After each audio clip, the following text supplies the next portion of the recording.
కేంద్ర రక్షణ శాఖ మంత్రి రాజ్నాథ్ సింగ్ ఇవాళ తెలంగాణకు రానున్నారు. హైదరాబాద్ బేగంపేట ఎయిర్పోర్టుకు సాయంత్రం 5 గంటలకు చేరుకోనున్నారు. సికింద్రాబాద్ పరేడ్ గ్రౌండ్స్ లో రేపు జరిగే హైదరాబాద్ లిబరేషన్ డే తెలంగాణ విమోచన దినోత్సవ వేడుకల్లో కేంద్ర రక్షణ శాఖ మంత్రి పాల్గొనున్నారు.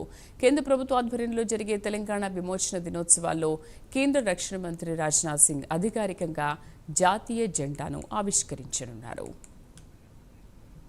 పూర్తి సమాచారం కరెస్పాండెంట్ నాగేంద్ర పూర్తి సమాచారం అందిస్తారు. నాగేంద్ర, దీనికి సంబంధించి ఎటువంటి ఏర్పాట్లు చేశారు, ఎన్ని గంటలకు రానున్నారు?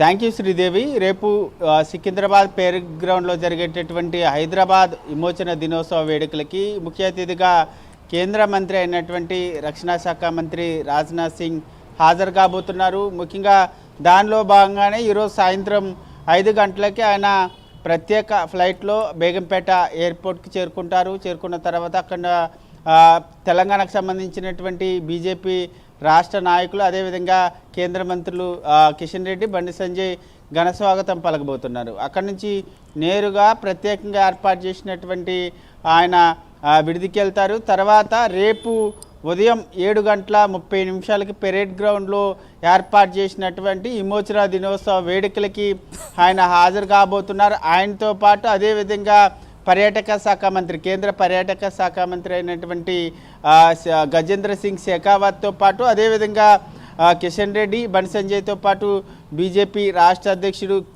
రామచంద్రరావు, అదేవిధంగా మహారాష్ట్రకి సంబంధించినటువంటి మంత్రులతో పాటు ఇతర కీలక నేతలంతా కూడా రేపు జరిగేటటువంటి విమోచన దినోత్సవ వేడుకలకి హాజరు కాబోతున్నారు. రేపు ఆయన 7:30కి ఈ కార్యక్రమానికి హాజరైన తర్వాత 8 గంటలకి పెరేడ్ గ్రౌండ్లో జాతీయ పతాకాన్ని ఆవిష్కరించబోతున్నారు. ఆవిష్కరించిన తర్వాత ప్రధానంగా ఈ విమోచన దినోత్సవ వేడుకలకు సంబంధించినటువంటి అంశంలో ఆయన కొంత కీలకమైనటువంటి ప్రసంగం చేసేటటువంటి అవకాశం ఉంది. ఎందుకంటే ముఖ్యంగా ఈ విమోచన దినోత్సవానికి సంబంధించినటువంటి వేడుకలు అనేటివి కేంద్ర సాంస్కృతిక శాఖ ఆధ్వర్యంలో ప్రతి సంవత్సరం కూడా ఈ వేడుకలు నిర్వహిస్తున్నారు. కానీ రాష్ట్ర ప్రభుత్వం మాత్రం విమోచన దినోత్సవ వేడుకల్ని అధికారికంగా నిర్వహించడం లేదు. కాబట్టి దీనికి సంబంధించినటువంటి అంశంలో రాజ్నాథ్ సింగ్ కొన్ని కీలకమైనటువంటి వ్యాఖ్యలు చేసేటటువంటి అవకాశం కనిపిస్తుంది. అనంతరం సభావేదికగానే ఈ విమోచన దినోత్సవ వేడుకల్లోనే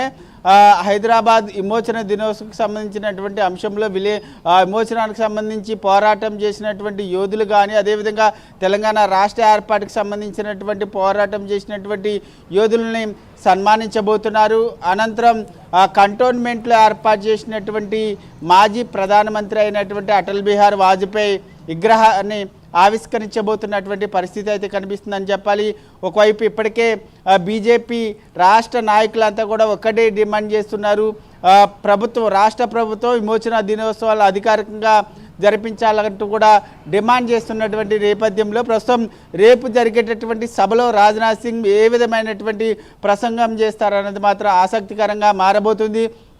మరొక వైపు ఈరోజు 5 గంటలకు చేరుకోబోతున్నటువంటి రాజ్నాథ్ సింగ్ ఈరోజు బీజేపీకి సంబంధించినటువంటి రాష్ట్ర నాయకత్వంతో భేటీ అయ్యేటటువంటి అవకాశాలు కూడా కనిపిస్తున్నాయి. ఎందుకంటే తెలంగాణ రాష్ట్రంలో ఉన్నటువంటి తాజా రాజకీయ అంశాలతో పాటు అదేవిధంగా బీజేపీ పార్టీ తీసుకెళ్తున్నటువంటి ప్రత్యేక కార్యాచరణ, స్థానిక సంస్థల ఎన్నికలకు సంబంధించినటువంటి అంశం కానీ అదేవిధంగా నూతన అధ్యక్షుడిగా రామచంద్రరావు వచ్చిన తర్వాత తీసుకుంటున్నటువంటి కార్యక్రమాలకు సంబంధించినటువంటి అంశాలతో పాటు కొన్ని కీలకమైనటువంటి అంశాలు, అంటే ముఖ్యంగా తాజాగా కాళేశ్వరంకి సంబంధించినటువంటి అంశాన్ని సిబిఐకి అప్పగించడంతో పాటు ఇతర కొన్ని పార్టీల్లో జరుగుతున్నటువంటి అంతర్గత అంశాలకు సంబంధించి కానీ రాష్ట్రంలో జరుగుతున్నటువంటి కాంగ్రెస్ పాలనకు సంబంధించినటువంటి అంశాలు కానీ ఈ అంశాలపైన రాష్ట్ర నాయకత్వంతో ప్రధానంగా రాజ్నాథ్ సింగ్ భేటీ అయ్యేటటువంటి అవకాశాలు కూడా కనిపిస్తున్నాయని చెప్పాలి Sridevi. Right Nagendra, thank you.